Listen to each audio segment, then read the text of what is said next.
I want to begin by thanking my hosts here at Yeshiva Sar Sameach for inviting me to speak. It's worth it speaking just to be able to get my picture up on the electronic billboard for a couple of days. I want to thank the Yeshiva of Natashilu who honors us with his presence here today. We wish him a continued refuah shalem at Shor Chayla Yisroel, to be able to be back with his full strength and energy. One of the old timers here in our Sameach greeted me. He said, "Wow, it must be 10 years that you're coming." So I'll tell you a secret. It's since the 1990s. It's about 25 years that I'm coming to our Sameach and my Ben Azmanim. Still hoping someday to become a Baal Tshuva, if I'll be Zeicher. But the atmosphere here, the whole Ruach, the whole setup of the Yeshiva Sar Sameach is really, to me, the center of the universe. The middle of everything. It's in Eretz Yisrael, in Yerushalayim. It's the place from which a tremendous positivity and ruach of growth comes. And I try to be einik here when I come every summer to take a little bit of what I get here with me. I'd like to talk a little about the situation, obviously, this year in Klal Yisrael, and as it pertains to the approaching Tisha B'Av.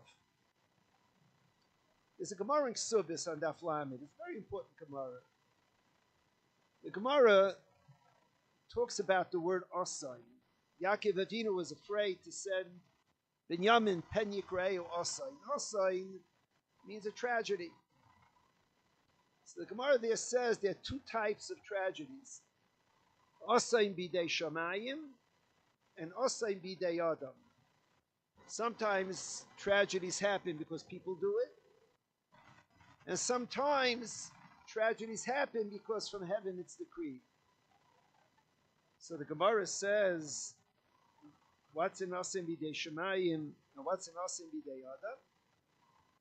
So the Gemara says, "Osaim bidei shamayim chayli." If someone gets sick, so that's from heaven. Osaim bidei adam, the tragedy that comes through people. The Gemara says, "Ganvi," the chayes rois. The Gemara says, "Ganovim," who attack a person, or animals that attack a person. The Gemara calls that bidei adam. So two types of tragedies, so to speak: the heaven-sent ones and the ones caused by people. Gemara says, hold on a minute. Illness is bidei shamayim. Chazal teach us hakol bidei shamayim chutz v'tzinim pachim. The Gemara, illness is not bidei shamayim. Illness is up to a person to take care of his health. The Gemara says in Achinami, illness has to be also bidei adam. Then the Gemara asks, Ganvi, when someone's attacked, that's aseh bidei adam. Gemara has a kasha from a Gemara of Din Arba Misas Leibatlu. The Gemara says Ganvi is Ganvi. That's not bidei adam. That's bidei shamayim. So Gemara again says you're right. Switch it around. Switch it around. Aseh bidei adam Sfaili. Aseh bidei shamayim is Ganvi. Very strange Gemara. Starts one way and ends the other way. Human beings, by our natural instinct, see illness or tragedy be osim bidei shamayim. Hashem should help us, but we see it. It happens to some people and not to other people. Everything has some element of bidei shamayim. But there's an element of bidei adam. So the Gemara starts by saying, people see it, illness as purely bidei shamayim, but you should know people have to take care of themselves. It's bidei adam. People naturally feel that when Rishaim attack them, when Ganvi or Chayes Ras attack them, the natural feeling is it's bidei adam. It's their Rishaim. They're terrible people. They attack us. So the Gemara has that as a havamina, but the Gemara says it's not so. Ganvi is bidei shamayim. Utzuetza v'sufar dabrodova v'lo yochum. There are plenty of people who try to attack Klal Yisrael, and the Kadosh Baruch Hu prevents it. Gan bidei Adam. There's an element of bidei Adam when things happen by Rishon who succeed, Rahman al against Klal Yisrael. Don't go with your first instinct. The Gemara presents as a first instinct that it's not bidei, that it's not bidei Shemayim, it's the Rishon doing it. The Gemara says it's not so. It's something that's in our hands. It's something that we. It's there for a reason. It's there either to wake us up or to give us opportunity for growth. But it's there. The Gandhi is bidei Shemayim. During this period of time, many people have called me or emailed me about their trips to Eretz Yisrael. Many Americans, they're afraid to come. I had this with Iraq, with the Scuds in the 90s. And every bump in the road, the Americans are afraid to come. So they asked me advice if they should come. I respond to them, I'm here. And things seem to be going, Baruch Hashem, as they always go. Yerushalayim HaKodesh, beauty of Yerushalayim. And next week I hope to bring my wife, my grandchild, some Talmidim here as well. Eretz Yisrael is nikta b'Yisurim. Eretz Yisrael is nikta with, Yisurim means pain. It's nikta with challenges. The Kinyan of Eretz Yisrael is challenges. That's why it's a place of growth. The model, the picture of our generation, historically, every generation has this historical period. The history of these 50 years is the history of the return of the Jewish people to Eretz Yisrael. We see it all the time. We take it for granted. But historically, it's an incredible change in the history of the Jews. My grandfather never dreamt that he would be in Eretz Yisrael. He passed away in the 40s in Europe. And the opportunity to go to Eretz Yisrael was very distant from him. He never dreamt he'd have a grandson that's constantly going back and forth. Who in that generation dreamt of a Eretz Yisrael with Baruch Hashem, millions of Yidden? It's the history of our time. It's the history of the return of Klal Yisrael. It's the kiyum of the nevuos of many nevi'im. The Klal Yisrael, yet before Mashiach's time, is coming back to Eretz Yisrael. And everything that happens to Klal Yisrael here it presents periods of opportunity to respond properly to the challenges that Eretz Yisrael presents. And every generation has its legacy. The legacy of our generation is the return to Eretz Yisrael, the miraculous opening up of Eretz Yisrael, the incredible boom and growth in Eretz Yisrael in many, many ways. The Pasuk in Yeshua tells us that Kalev ben Yefuna was given a city in Eretz Yisrael. He went personally to conquer it. He was 100 years old at the time. What is a 100-year-old man going to battle for? He had plenty of children and grandchildren. Boaz was 80 years old. He's threshing. In Rus, we find Boaz, an 80-year-old Gadol Adar, sleeping on the floor in a tent in his field, threshing the field. What's he doing? Who would let an 80-year-old person go out and be threshing in the field? Some Sefer says that he wanted to have a chelik in Kinyan Eretz Yisrael. It's a mitzvah, some Sefer's language, it's a mitzvah that you can't do through a shliach. You have to do yourself. It's a very powerful language. He says, Kamai, tefillin that's Yef Shayidei Acher, Kinyan Eretz Yisrael, the same thing. And all the challenges that we face here in Artzeinu HaKadoshah, all the bumps on the road, they're all opportunities for growth. It says Eretz Yisrael is nikta b'Yisurim. It's nikta with painful choices, it means it's nikna with challenges to which we have to respond. So today, I'd like to learn a small bit of Nach with you and try to see what the Navi Yirmiyah teaches us, maybe the Navi Yecheskel teaches us. So if you don't mind, I'd like to learn a parak of Navi. Don't get scared. It's, I believe, the shortest parak in Yirmiyah. It's only 5 psukim. And it's in Yirmiyah parak Mem Hey. You have to know that Yirmiyah had a Talmud named Baruch ben Neriah. Baruch ben Neriah was a trusted Talmud who actually wrote Eicha. Yirmiyah was in the jail, and from the jail he dictated the words of Eicha to Baruch ben Neriah, who actually transcribed them and brought them to Klal Yisrael.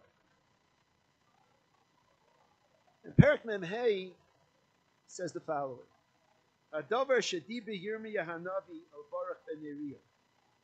The Kasei said Baruch ben Neriah. After Baruch ben Neriah faithfully transcribed Eicha, Yirmiyah received the nevuah to repeat to Baruch ben Neriah. Hayamar Hashem Elokei Yisroel Olecha Baruch. So I was learning Navi in shul. And one of my mispalim, by that time was about 60 years old, said, Baruch, it's a name in Nach. His name is Baruch. He thought they named him Baruch, he should be blessed. He didn't know there's actually a person in Nach named Baruch. I told him, you're about 60 years old, you better start learning Navi. Imagine they take you to the Feherin Shemayim, they say, your name is Baruch, who are you named after? You don't know? So there was a man named Baruch ben Neriah. Baruch ben Neriah complained. Amarta, you Baruch ben Neriah said. Baruch ben Neriah complained to Hashem. He said, Oy na li, woe is to me, Yosef Hashem yogain al machayvi. Hashem has given me difficulties in addition to my pain. Yagati ba'anchasi u'menucha loy matzasi. He said, I find no peace. Rashi explains that Baruch ben Neriah was not a Navi. He wanted Nevuah. He said, Manish tanesi mikol talmidei hanavim. Why am I any different than the Talmidim of all the other Nevi'im? The Talmidim also got Nevuah. Yeshua Shimish es Moshe, Nachal Avarach HaKodesh. Elisha Shimish es Eliyahu, Nachal Avarach HaKodesh. Ani Manish tanesi. He said, all the Talmidei HaNevi'im got Nevuah. Baruch ben Neriah said, why don't I get Nevuah? Menucha loy matzasi, I know no peace. So, HaKadosh Baruch Hu, through Yirmiyah, responds. Koi Seimer Elav. Hashem tells Yirmiyah, go to Baruch and tell him the following. Koi Amar Hashem.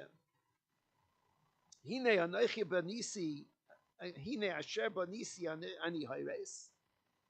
It's Churban. Yirmiyah Navi is Churban time. That which I built, I'm destroying. Esher natati ani naitesh, what I planted is being uprooted. There's kol haaretzi, the whole world, the whole land is in Churban. Ata tevakesh lecha gedailos, and you're worried about your honor. Al tevakesh. He says it's not proper. You're worried about your honor. Rashi says, Amalei HaKadosh Baruch Hu, Imein kerem, Imein siog, Imein sign and raya. Hashem says, I send a Navi for the people. When the people are supposed to get a Navi, so I send a Navi. If the people are going out into Golos, it's a type of Churban. Imein sign and raya. If there's no sheep, I don't hire a shepherd. So in a way, he consoles him. He says, it's not your fault you're not getting Nevuah. It's not a time for new Nevi. That's it. That's the 5%. So when I learned this, I had a kasha. I had a problem. It's a very simple Nevuah.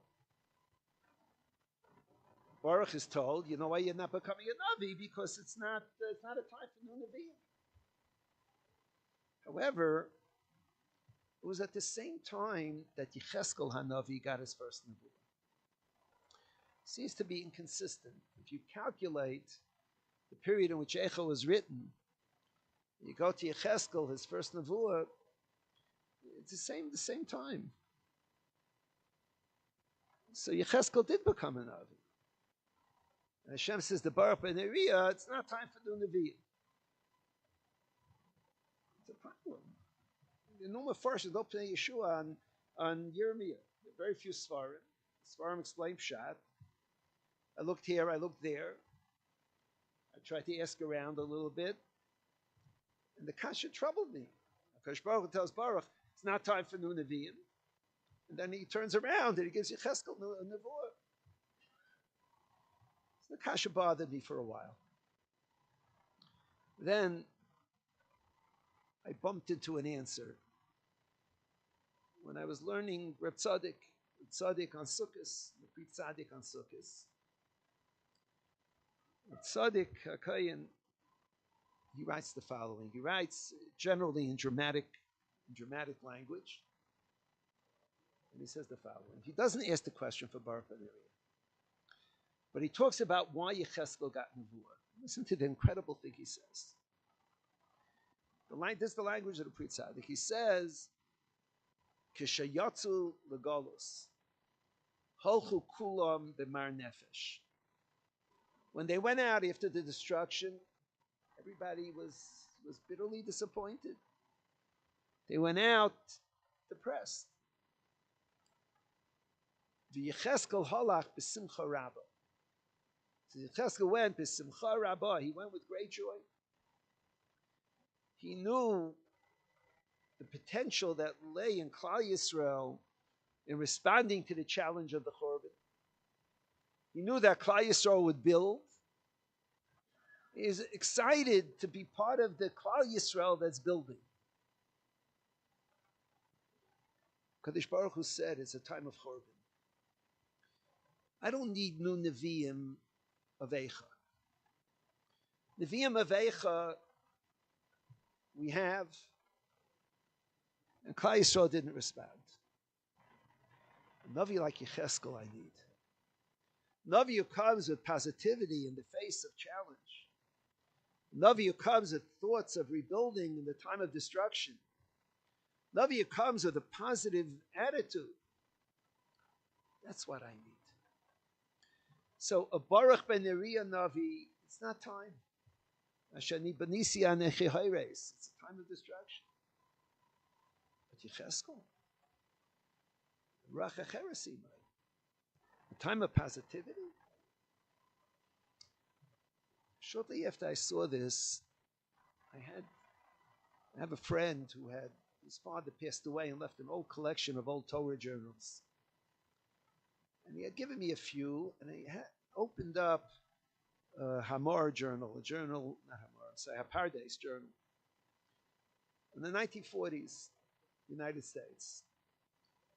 It was a convention, a rabbinic convention, I think of the Agudas HaRabbanim. And that journal, that volume, had the speeches of all the speeches that were given at that convention. And I glanced through it. There were two types of speeches. This is United States, mid-1940s.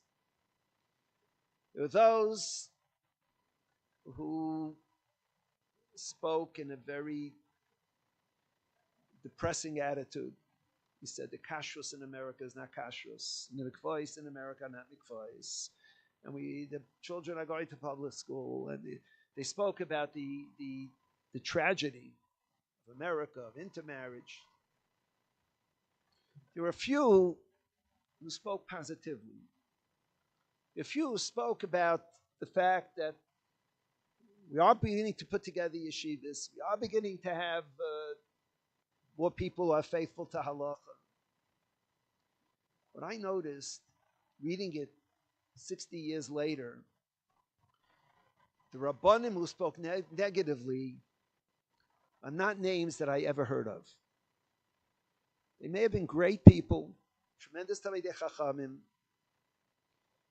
but they didn't lead the resurgence of Yiddishkeit in America.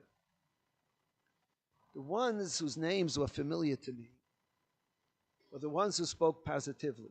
And this is the mid 40s, a time of destruction in Europe, a time when America had, my grandmother grew up, my mother grew up there, went to public school. It was a time of, without Beis Yaakov, of very few yeshivas. And those who spoke in a positive way, those who are the builders, they're the ones whose names I heard of. They're the Yecheskels of that time.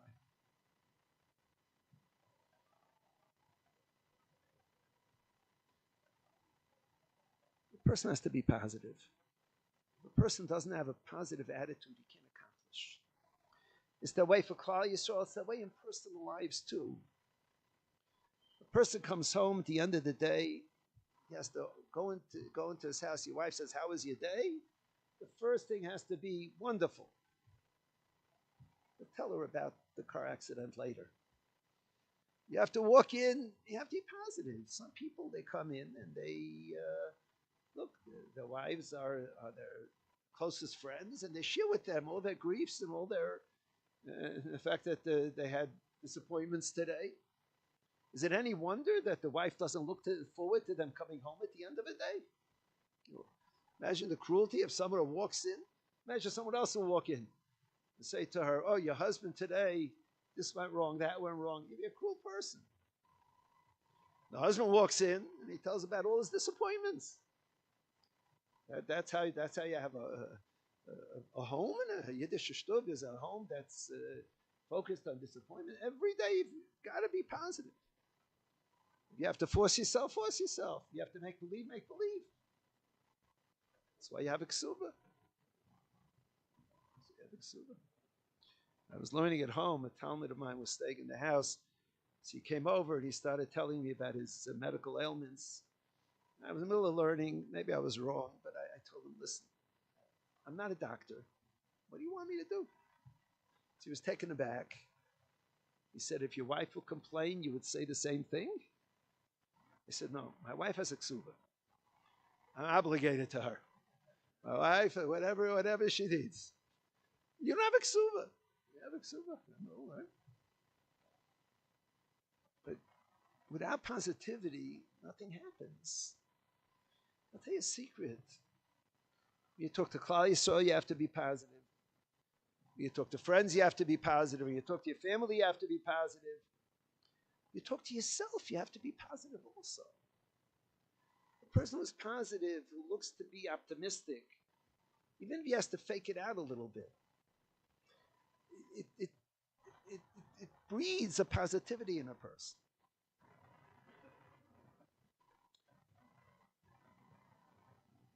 Rashi, in the first parak of Yirmiyah, talks about the marshal of the almond tree to Klal Yisrael. He says an almond from bud to blooming to growth is 21 days. Connected the 21 days of the 3 weeks, Shmini Atzeres to Tisha B'Av. And that's the marshal of Yirmiyah there in Perek Aleph, Pasuk Yud Aleph, 21 days. But it's not true. The 3 weeks is not 21 days. It's 22 days. Shmini Atzeres was a Tuesday. Tuesday, Wednesday, Thursday, Friday, Shabbos, Sunday, Monday. Monday is the 7th day. The next Monday is the 14th day. The next Monday is the 21st day. And Tuesday is the 22nd day. Rashi says 21 days. Okay. Be lav dafka.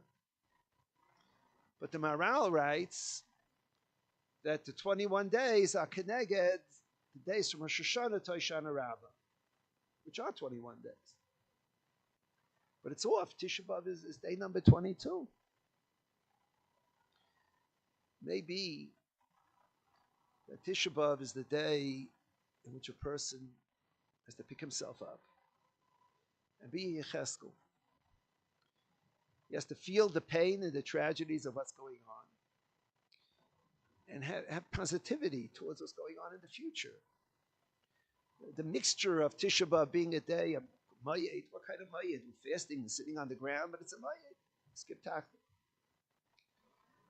In the tragedy, there has to be positivity. In every challenge, there has to be positivity. There has to be a sense of a person picking himself up. The tragedies of 2024, of Tafshin Pei Dalit, are twofold. It's definitely the physical tragedies, so many killed, so many, many more terribly injured, missing limbs, with lifelong injuries. Rahman al-Islam. It's a time of terrible pain and difficulty in a war which, at least I can't see what the end game exactly is. It's not going to happen that until Mashiach comes that we're going to be here in Eretz Yisrael and our neighbors will say, okay, we'll leave you alone. Hard to know exactly. It's a tragedy. There's a second tragedy. A tragedy that simultaneously we see so many Jews here in Atzenu Akdaisha don't appreciate Torah, don't appreciate Avodah. And in Tel Aviv, they could forbid minyanim out in public places, something that in liberal New York is okay. You could put up a mechitza and make a minyan in Central Park.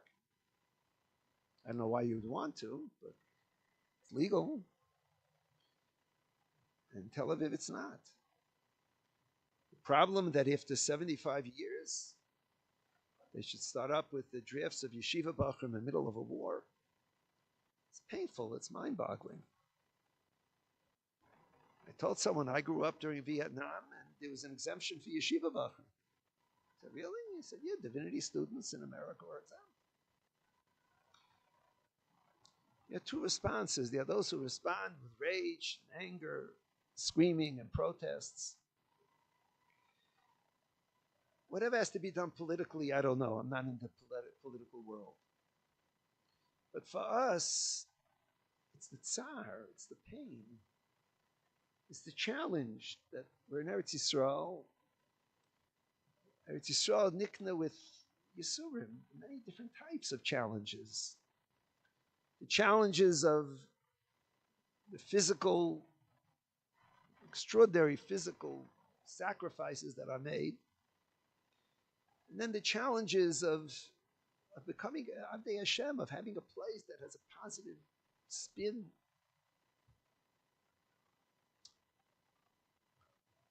At one of the bus stops here in Yerushalayim, there were a group of people waiting for a bus. And there were a bunch of Bachrim from the Gary Yeshiva. And there was a woman there, a woman with a sleeveless dress and a low-cut neckline. As they were waiting, she asked one of the boys, what time is it? The boy turned around. And Shmir Senayim turned around, he wouldn't talk with her. There were 3 or 4 such boys, and they wouldn't respond. They're very upset. There's an old Gera Chassid leaning on the lamppost, looking into a sefer. She went over to him. She said, what time is it? He looked at his watch. He said, 2:15. So very smugly, she walked back, and the boys looked. And so she wanted to rub it in. So 5 minutes later, she went over to the man again and said, what time is it? He said, 2:20. A few minutes later again, what time is it? 2:25. All right, finally the bus came. The boys get on the bus. They asked this man, this lady was obviously playing games with you. She came over to you every couple of minutes. Why did you answer her? He said, oh, it was the same lady each time? I didn't notice.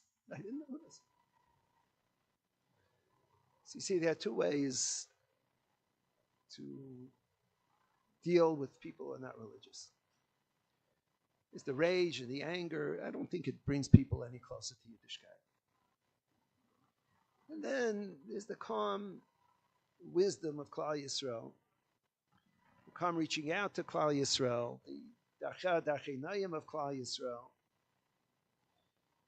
It's our challenge. It's our challenge in Eretz Yisrael. It's we live in a country HaKadosh Baruch Hu brought together millions of Jews. If they would be in America, they'd be disappearing.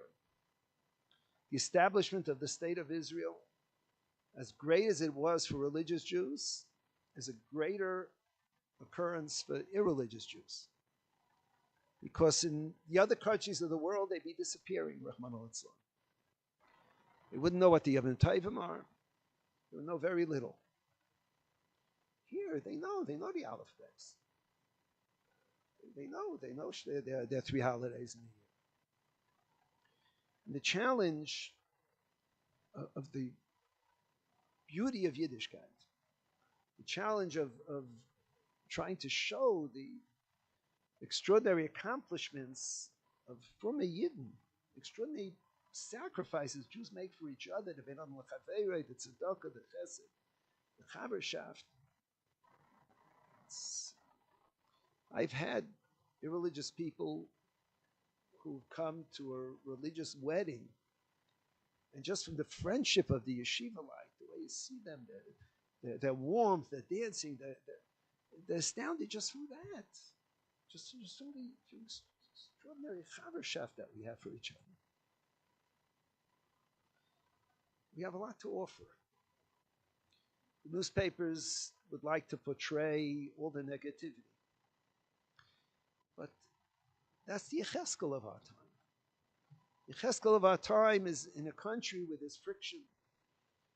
Our challenge is to step forward and to be that beacon of light to the rest of Klal Yisrael.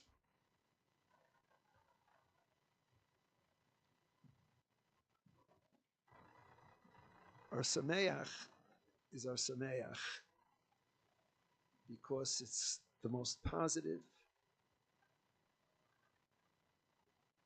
accepting, welcoming place in the world. All the yeshivas. It's an incredible, incredible place. And I'm talking, I had a black beard when I started coming. That's a long time ago. A long time ago. Even had some hair on my head. I've been coming year after year, and many people who are here, I have this lifelong friends. They moved back to America. And I know them. I enjoy the simchas. It's a place that's just incredible. I heard some South Africans talking earlier. They said when people hear our accents, they ask us if we're British. I can tell the South Africans, they're always smiling. Always smiling, even when it's not funny. That's our Sameach is a place of smiling, of joy. Joy in Yiddishkeit. It's an honor to be here and to be able to have a little bit of the hashpah. It's complicated to be a Frum Yid. There's a lot that we have to work on ourselves. It takes a lot of hard work. A lot of hard work. If somebody goes to the hard work like he's being sentenced to hard work, it doesn't work. It doesn't go. It's the positivity of Yecheskel. When Tisha B'Av comes, it's a sad day. And what causes me pain on Tisha B'Av? The Churban from years ago, the Crusades from years ago, it's all sad. The Holocaust, very sad. Personally, I feel the pain more of the Alei Shamro Teirasecha, and the fact that so many Yidden are so estranged from Yiddishkeit. Not because they chose to be estranged, because they were never shown. They were never shown the beauty of Yiddishkeit. It's something to cry about on Tisha B'Av. The Kveit Shemayim, Yishel Min Shemayim Oretz, Teferes Yisrael, the fact that the beauty is not available to everybody. It's my hergish on Tisha B'Av. We all know that Rachel, our mother, cried to HaKadosh Baruch Hu when she saw the Jews are going to Golus. Rachel mevake al baneha. She cried. So what did Hashem tell her? Hashem said, stop crying. The Jews are going to return to Eretz Yisrael. Some Sefer asks, God fooled Rachel. He says, stop crying. Because you cried, Jews will return. What do you mean? It says in Parashat Nitzavim that the Jews will return from the Arba Kanfei Saras. What do they do with Rachel? We've been promised there'll be a time when the Jews will return. And for the Chassam Sefer, in Chumash it says that when Mashiach comes, Jews will return. Rachel cried. She said the Jews are going to get lost in the countries of the world. Hashem promised of Ishavu me Eretz Oyev. They'll come back when they're still in Golus. Jews will return to Eretz Yisrael. And it's happening in my lifetime. One decade, Iran got turned over and the Jews of Iran came. The next decade, the Soviet Union opened up and 1 million Jews came to Eretz Yisrael in a period of 2 or 3 years. 1 million Jews came to Eretz Yisrael. There were no million Jews in Eretz Yisrael at all since the Galus. Do you know that the fact that Torah returned to Eretz Yisrael, it hasn't happened since Rabbeinu HaKadosh? That the center of Torah was Eretz Yisrael. When I grew up, the center of Psak Halacha was still America, was still Rav Moshe, and the previous generations of Chaim Ozer. We're living in a time of Kinyan Eretz Yisrael. And so Tisha B'Av this year should be a special Tisha B'Av. It's a Tisha B'Av in the generation that's coming back to Eretz Yisrael. It's a Tisha B'Av in the generation of Rachel's tears, Shavu mi Eretz Oyev. It's a generation where there's opportunity. There's opportunity to reach out. It's opportunity to make Shem Shemayim Ohov, to make it beloved to Achenu B'nai Yisrael. And although it's been a most challenging year for Klal Yisrael, and we pray, we daven, there ain't shalom, ain't klum. If there's no peace, it's very hard. We daven that there should be shalom in our land. Tashruch should give us a respite from these terrible challenges. But we see it as opportunity. We see it as an opportunity to march forward. And if anywhere, it's from here, from our Sameach, the place of so much positivity in Avas Yisrael and in the Chavishaft of friends. This is the place from which that Ruach can come forward. May we be Zeicha. Tisha B'Av should be a time of opportunity. Just like Shavuos is a time to Mekabel the Torah, we work on a Kabbalah for the future. Just like Pesach is a time we work on the sense of Cheirus of Klal Yisrael. Every Yom Tiv is an opportunity for growth. Tisha B'Av is that Yom Tiv, it's the Mayeh, the opportunity to really feel the Tzar of Achenu B'nai Yisrael, and to be part of the Refuah. I hope, Ezras Hashem, to be Zeicha, that when Mashiach comes and all the former Talmidim of our Sameach are going to come in, I hope, Rabbi Shiller, you'll consider me one of the Talmidim of our Sameach and let me in as well. Meher b'yameinu.